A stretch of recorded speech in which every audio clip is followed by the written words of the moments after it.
అందరికీ శ్రీమాత్రే నమః. సందులహరిలోని 4వ శ్లోకం చదువుతున్నాను వినండి. త్వదన్యః పాణిభ్యాం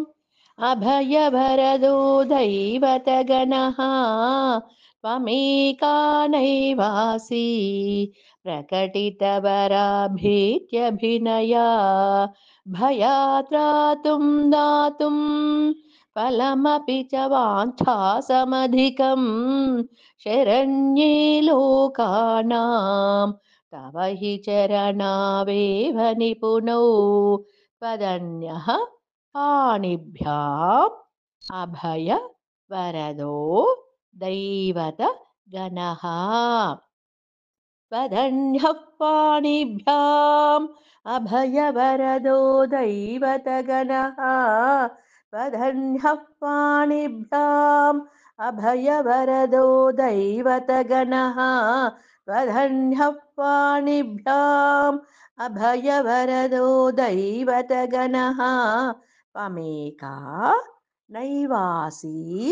प्रकटितवराभीत्य भिनया त्वमेका नैवासि प्रकटितवराभीत्यभिनया त्वमेका नैवासि प्रकटितवराभीत्यभिनया त्वमेका नैवासि प्रकटितवराभीत्यभिनया भया त्रातुं दातुं फलमपि च वाञ्छा समधिकम्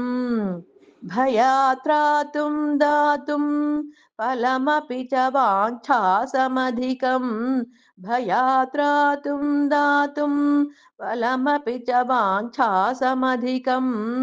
भयात्रातुं दातुं फलमपि च वाञ्छा समधिकम् शरण्ये लोकानां तव हि चरणा वेव निपुणौ शरण्ये लोकानां तव हि चरणावेव निपुणौ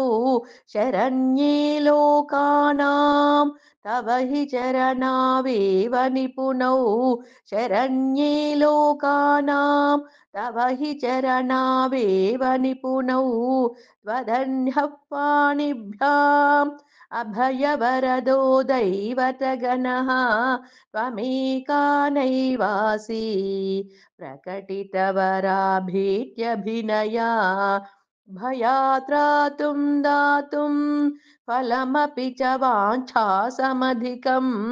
शरण्ये लोकानां तव हि चरणावेव निपुणौ